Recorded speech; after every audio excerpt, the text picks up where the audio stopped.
Florida Keys from our Fort Lauderdale base. Basically, we use this little chart here because it's easier to access while you're sailing. But this is just a little shot showing where we are right here on the middle river. You'll follow the middle river out, follow the left bank out, staying in the middle of the channel. Once you get to this wide area, you're in the middle of the intracoastal waterway. Here, reds are on your right as you're heading south on an inland waterway. The first bridge you get to is Las Olas Bridge. It takes about 15 minutes to get from our facility to the first bridge. So you want to leave about 25 after or 5 minutes till. That gives you time because the lifts are at quarter of and quarter after the hour. Despite it being on the schedule, you still need to call the bridge on Channel 9 VHF. Las Olas Bridge, Las Olas Bridge, Las Olas Bridge. It's a southbound sailing vessel, whatever vessel you're on, requesting your next opening. So then they'll respond back to you, say, okay, Captain, we're going to open it quarter after, quarter of, or whenever the next opening is. And you'll just hold your position until the span's fully open, go on through. Once you get past Las Olas Bridge, you pass Bahia Mar and Las Olas Marina on the east side of the intracoastal. That's these large marinas here. Go on past there, and there's a mark here. This is a green. It'll be on your port side. All the reds are on your right as you're heading south on an inland waterway. You don't want to get out of the channel here because it's very shallow around here, so stay in the channel. And it bends to the west here a little bit. Now right here, there's a split channel marker. That's the triangle with the red and the green on it. You don't want to go up this way. That's the new river. You have markers along here, markers along here, markers along here. This triangle is very shallow, so you want to stay in the channel, you bend around, and you'll get a visual of 17th Street Bridge. As soon as you have the visual of 17th Street Bridge, you'll call them on VHF radio, Channel 9. They open top of the hour and bottom of the hour, so you have 15 minutes from this bridge to this bridge. It gives you plenty of time. Just move along at about 2,200 RPMs. You'll be fine. The fuel dock is just north of the 17th Street Bridge. The fuel dock is on the west side of the intracoastal. This is where you'd stop for fuel on the way back in. We recommend this marina, this fuel dock, because it has a long facial pier. It's easy to get in and out of, and it has lower flow pumps for smaller boats such as ours, not the large mega yachts like some of the other marinas. So once you come around here, you see 17th Street Bridge, you call them on Channel 9 VHF, 17th Street Bridge, 17th Street Bridge, 17th Street Bridge. This is southbound or outbound sailing vessel, such and such, requesting your opening. They'll contact you back and say, okay, Captain, we're going to open in a few minutes. Now, once that opens, wait for the spans to fully open, go on through, and then you're in the turning basin here at Port Everglades. Now this is where the markers change. So now you're going to be going to deeper water. So in this area, it's red right return.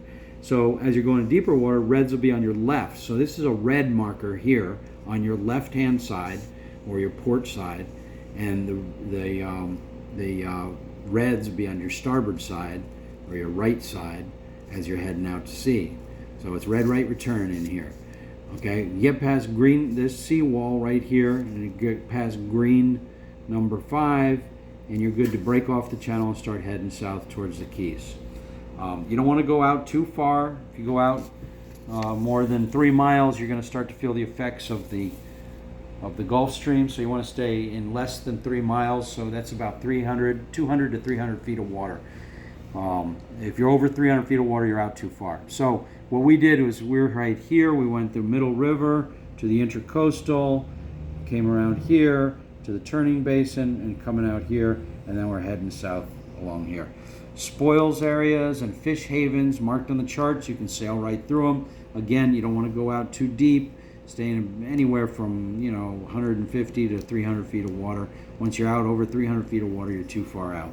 You come on down this way. Now we'll flip the chart over and we'll show the approach into Miami. Now remember, you cannot get from Fort Lauderdale to Miami on the intracoastal. There are fixed bridges you cannot get under. So you need to do the outside between Fort Lauderdale and Miami. When I say the outside, I mean the ocean. So there is one inlet between here and Miami, Fort Lauderdale, Miami. It's called Haulover Inlet, but it has a fixed bridge over it, so you can't get in. So the closest place to get back on outside, away from the ocean, back to the Intracoastal, is here at Government Cut in Miami. So this is the channel at Government Cut. So you're coming down here, you'll come across the channel. Most people will bypass Government Cut and go to Old Biscayne Channel and enter into Old Biscayne Channel. If you really want to go to South Beach or Miami Beach Marina or someplace like that, you'd come into Government Cut here. Right in here is where the marina is at Miami Beach Marina. There is an anchorage over here on this side of Fisher Island. Other than that, they don't want you on this side of the Port of Miami. This is the island here is the Port of Miami. They want you to come in this way. And if you come down here, you could go to Miami Marina, which is right here, or you could come down here into the bay. You can get under this fixed bridge with most boats. It's 76 feet, so 76 feet off the water. The only boat that cannot get under there is the Lagoon 450, so that would be Freebird is not able to get under that bridge. That's a 76-foot mast height, and this is a 76-foot bridge, so you would have to come in Old Biscayne Channel. We'll talk about that in a minute. So if you were to come in here and stay at a marina, you go back out here with that boat and then come in the bay this way.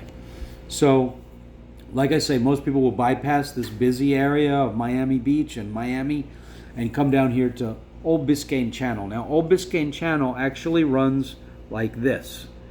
You can see the markers here.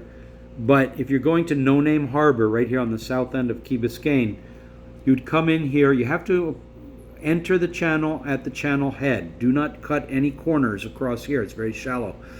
Come in here.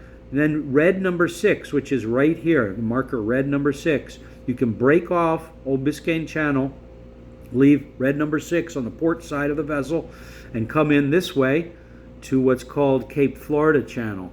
It runs like this. And you can go into No Name Harbor, or you can anchor right out here if you wanted to. It's too crowded in No Name Harbor. No Name Harbor is a man-made harbor with a seawall 3/4 of the way around it. There's a little restaurant there.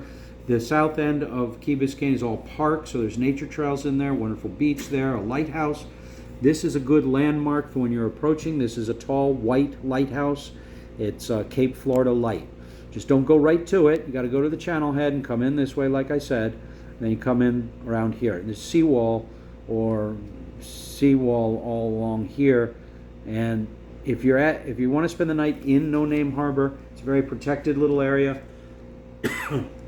That has a if you spend the night there, they want you at anchor, and as opposed to being on the seawall. There are cleats on the seawall if you're there just for a few hours or want to go to the restaurant. You can tie off to the seawall and go ashore. But if you're going to spend the night, they want you at anchor, and you go ashore either in your dinghy or pull the boat up and put I think it's $25 in an envelope in a box. On the honor system, where you put the money in a little box, and the park ranger picks it up in the morning. So spend the night there. Now the next day, if you come in here and it's too crowded and you don't feel good about anchoring in there, there's too many boats in there, you can come right out here and anchor right out here. Now this is a lightly used channel. As long as you have your anchor light on at night, you'll be fine. You can anchor in here in 10, 12 feet of water. And it's a safe anchorage, and well protected as well. There's a lot of shallowness, so you can't get too far out. All along here are flats. This is where Stiltsville is, the old fishing shacks that are built on stilts out here. It's called Stiltsville. There's a number of them still remaining there, and you'll see those on the way in as well. Now the next morning, you'll take a look and you'll see heading further down, you have an option. You can either go down the bay or you can do the outside. If you go down the bay, that's one way. If you go on the outside, that's the other way. I would recommend doing one way down and the other back. I'm going to talk about the bay first. And I do want you to know that in this area and sailing in the Florida Keys, very challenging sailing. There's a lot of shallow water, a lot of coral structure, especially out here on the outside of the island chain. So coming out of here, if you spent your first night there, you come down here to Biscayne Bay and start heading down this way, stay in the middle of the channel. I want to talk about a couple other things, other places to anchor in the area before I start talking about the bay. If for any reason you wanted to go to Coconut Grove, which is a tourist district in Miami, you could come straight across the bay to what's called Dinner Key Marina. This is Dinner Key Channel here, this long channel, and then Dinner Key Marina is right in here. It's very difficult to get a slip there, but they do have a mooring field in there. Call ahead and tell them the length of the boat. You might be able to pick up a mooring ball in there. You could dinghy ashore and then go out to dinner there at one of the restaurants there. Another anchorage, or should I say marina, is over here at Crandon Park. You have to come up here, and that's where this marina is, Crandon Park. Again, it's very difficult to get slips. You need to do it in advance, and even then it's tough to get. Now this is another anchorage in here. This is called Nixon's Harbor. Right in here is called Hurricane Hole. These are other anchorages in the area that you might be able to spend the night at as well. So that's kind of the area for anchorages. But the best one is No Name Harbor, I think, because you have the park right there and everything else. So anyways, coming down this way, another state park that's worthwhile talking about is Boca Chica. Boca Chica is this little harbor in here. It's this island. It's Boca Chica. To enter there, you got to go through these two markers here. Right here, the red and the green, and then you follow up to these greens. The reds are not there, at least they haven't been there for a while, but you just follow those greens in, and then you angle over to the little harbor there. This is the same setup as in No Name Harbor, although it's a smaller harbor, and if you're there to spend the night, you have to be on the seawall. Now there are no services on this island. There's only gazebos and barbecue pits. There's no water or anything like that. So anyways, there's no electric hookups or anything. There's no marina. There's no facilities. Park ranger will stop in every once in a while. There is a faux lighthouse here. It's a wonderful spot to view the Ragged Keys and this area of the Florida Keys, which is all state park and national park going further down. So it's a really pretty area. Now do be aware that all this, you can see the ocean side through. It looks like, oh, I can just sail right over there. No, you can't. It's all very shallow stuff. 1 foot of water in most places, and you will run aground. So you need to stay way aware of safety valve and Biscayne Flats and all this area in here, which is just treacherous for our boats. So you don't go anywhere near that. So you're coming in here, you spent the night, or spent maybe afternoon there or something. You could spend the night there. I know it's very close to the other one, but on the way back you might want to do it. It's interesting.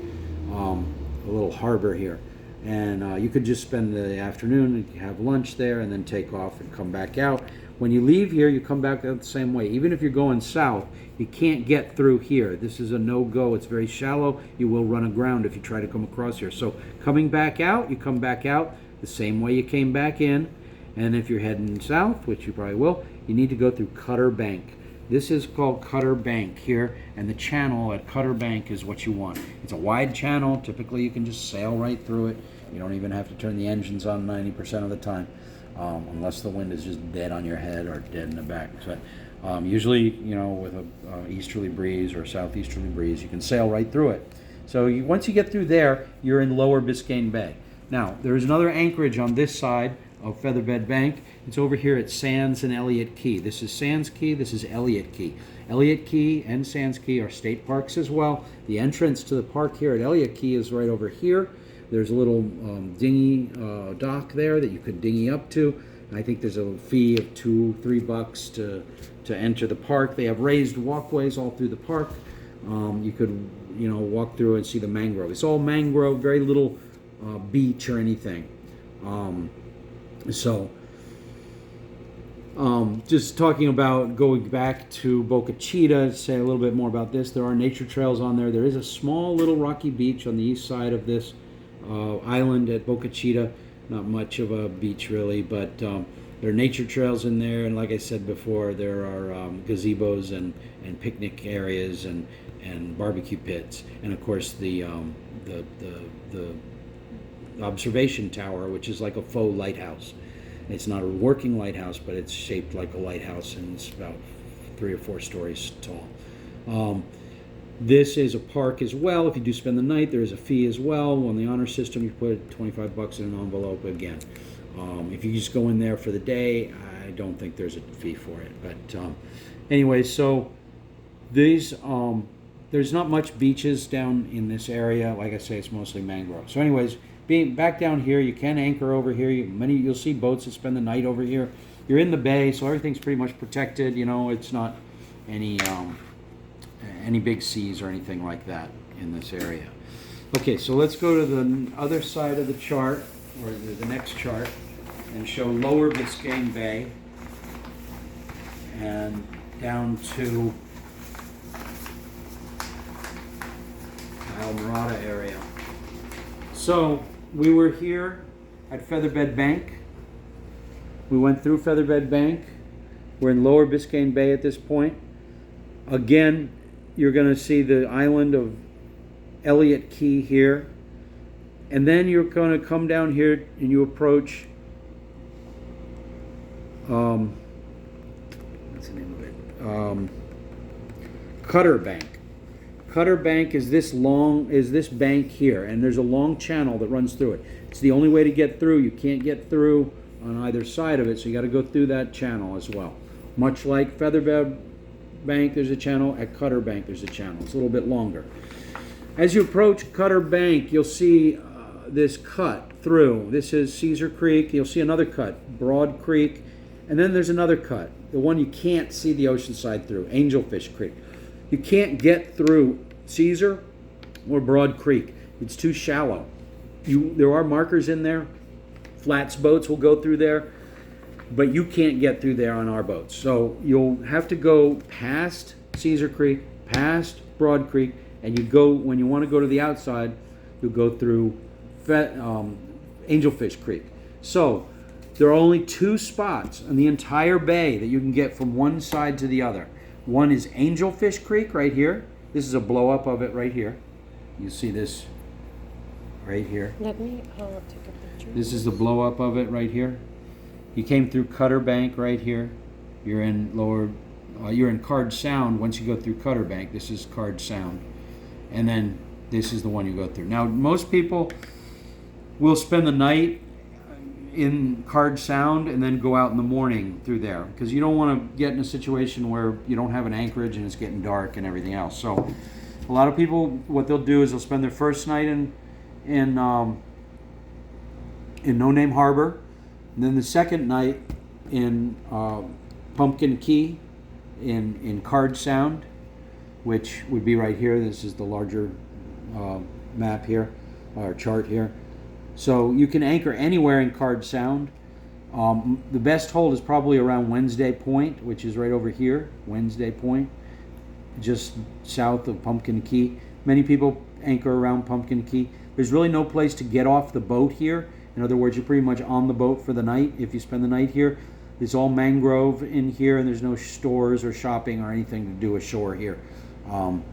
So then the next morning early, people will come out through Angelfish Creek, and from here you'll be in what's called Hawk Channel.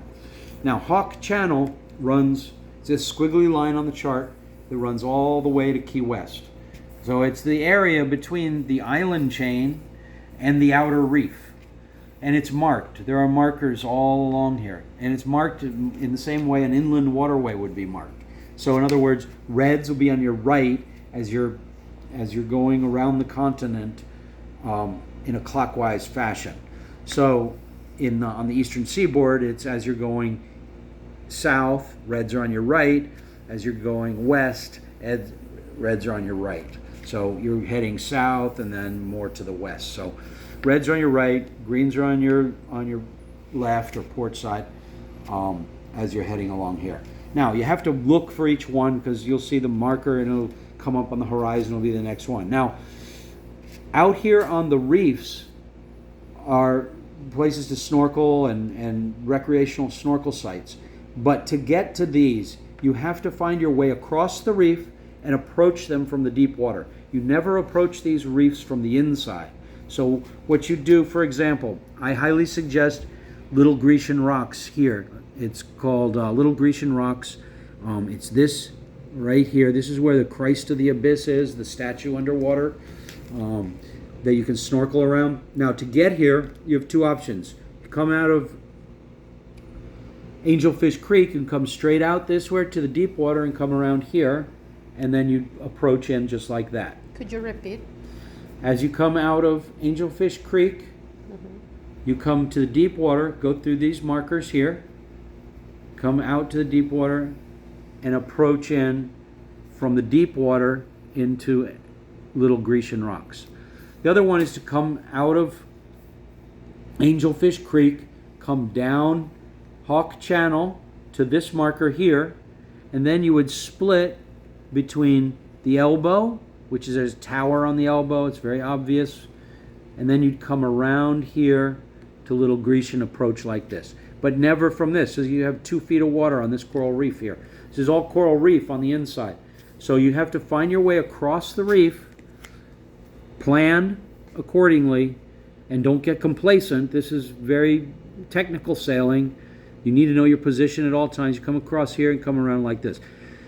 You take the mooring ball on the outer area of the reef. So for example, there's mooring balls all around the reef. You don't want to go to the center of the reef. That's the shallowest spot. So if you went over there in deep water and then the tide went out, you might be sitting on the coral head.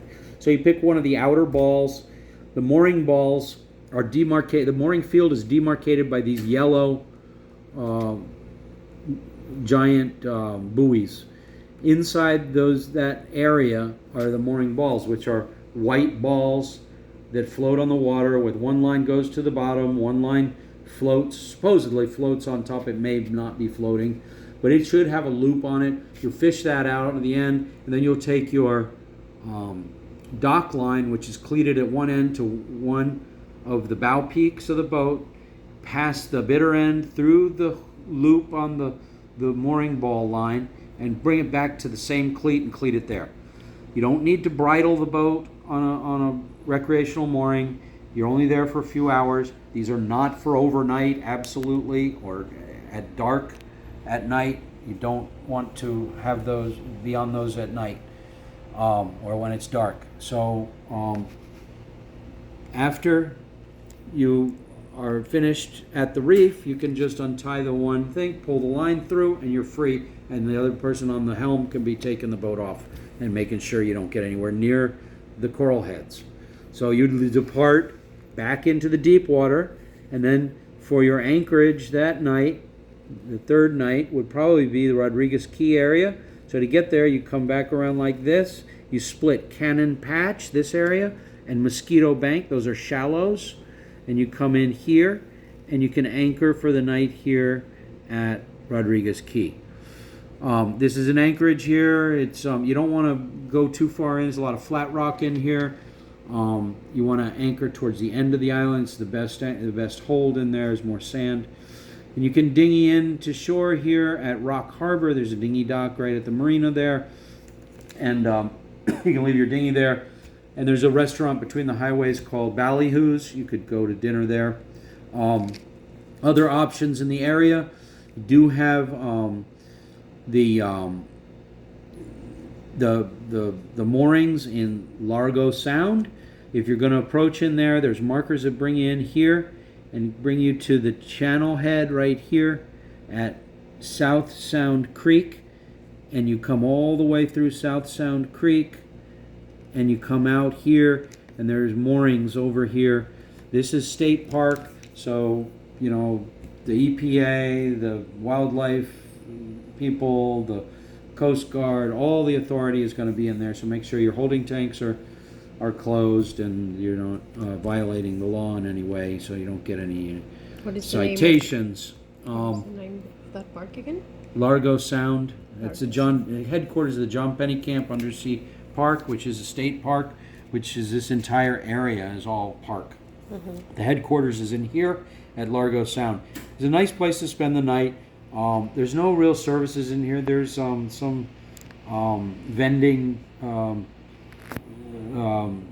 machines and things like that. But if you need to go to the store or something, you need to get an Uber and walk outside the park. And they do lock the park up at night, so you need to check with people and see what the setup is there for the night.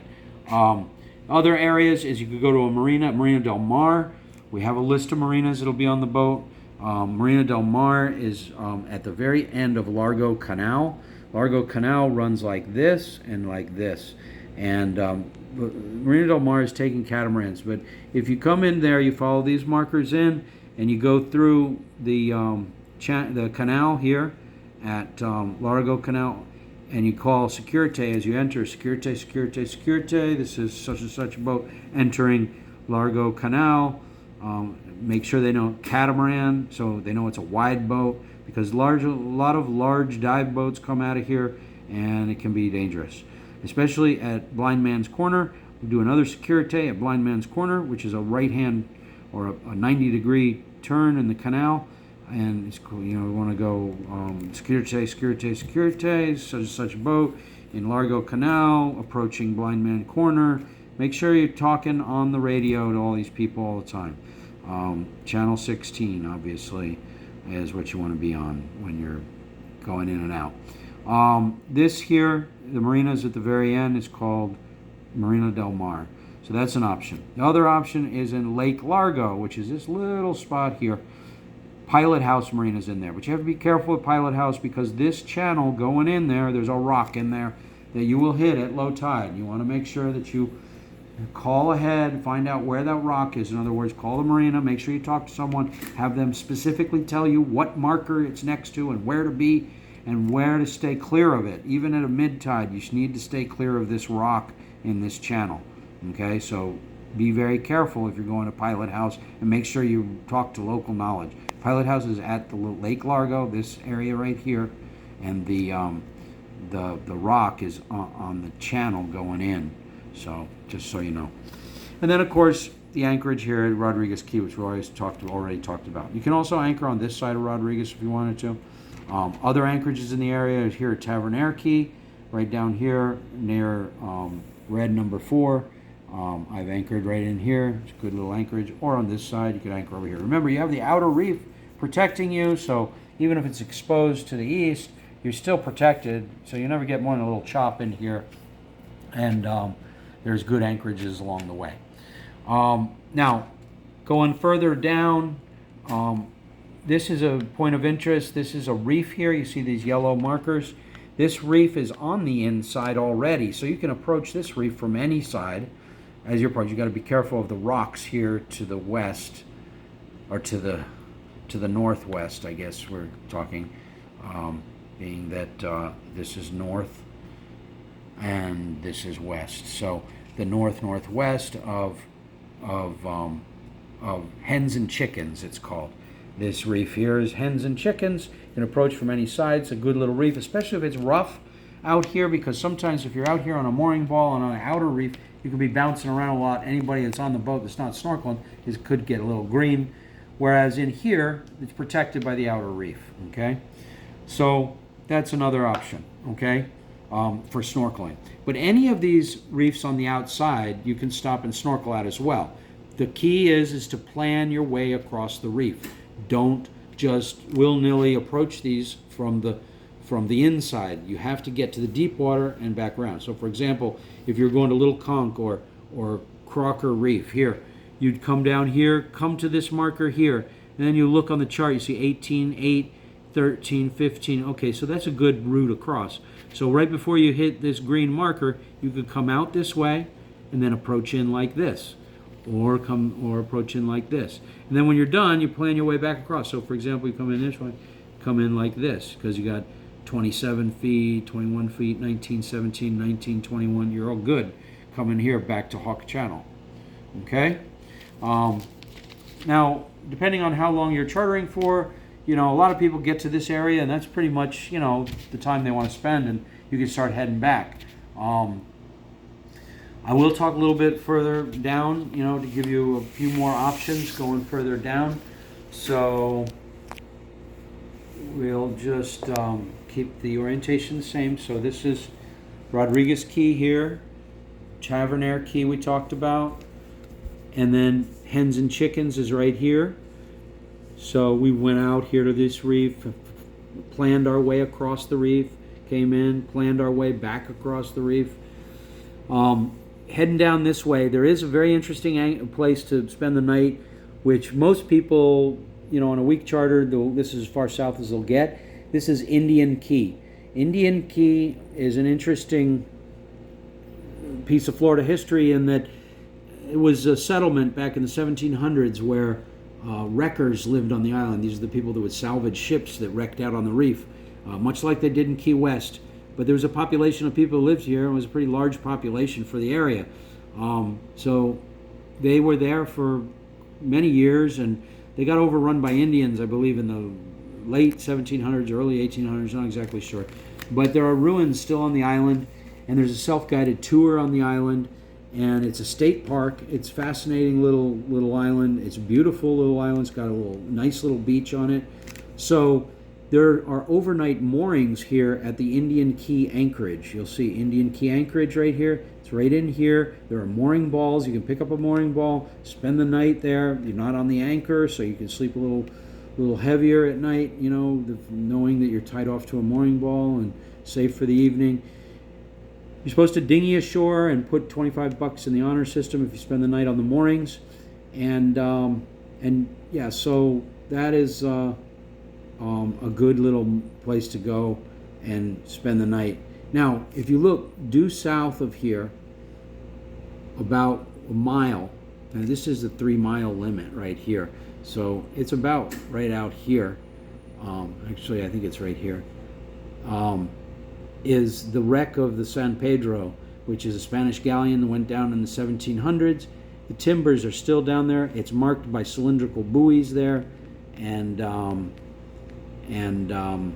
you can snorkel it. You just take the boat right up to it and anchor right next to it, and you can dive off the boat there and snorkel. It's 17 feet of water pretty much.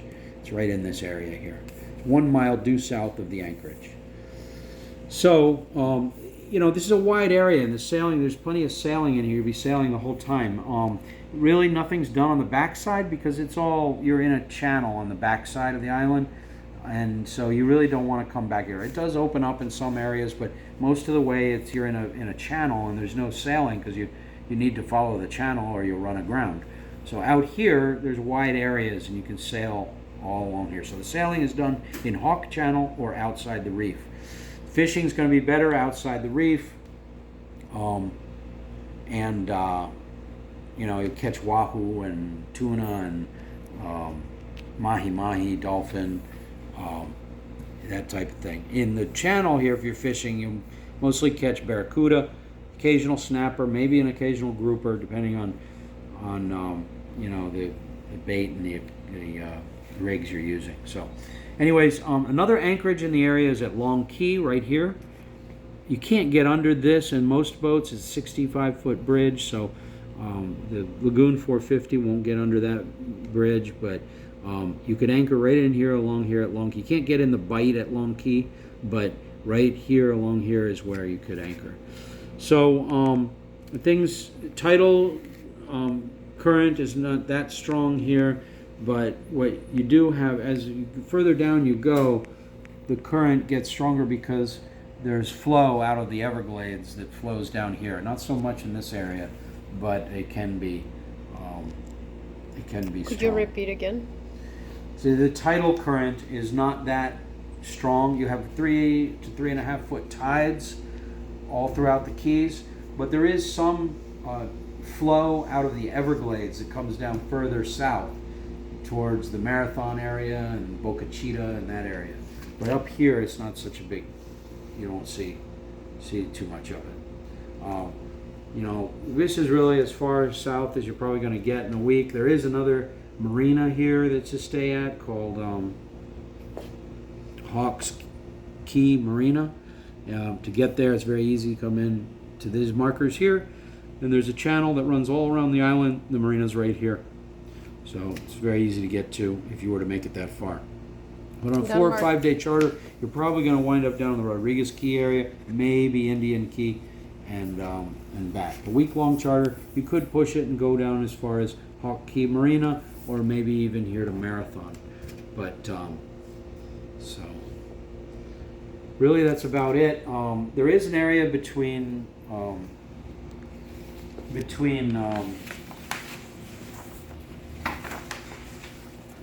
Name Harbor and Elliott and Elliott Key that we didn't talk about because we went down the bay on this side. If we were to come out this way, this is the center line of Hawk Channel, the squiggly line. And there is one little place here I wanted to mention. It's called Banshee Shoal, right here, Banshee Shoal. There are mooring balls in here, even though there's not markers showing that it's a mooring recreational site. It is a recreational site. There are some moorings right around here. You'll see them. This is reef that breaks the water here. This is the most northern nice reef there is. So this is the best place farthest north. So maybe on the way back, if you wanted to stop there before you make your last night, before you head on up, you can stop there. But to get there, you have to come through here, or you have to go through Angelfish Creek, because you can't get across these flats here anywhere. So Fish Creek. on Angelfish this side, Creek and this side is gonna be. and Old Biscayne Channel. Those are the Old two Biscayne Channel. ways that you can get in and out of Biscayne Bay and Card Center. All right? Mm-hmm. So that's really about it. If you have some questions, please give me a call. I'm happy to talk to you.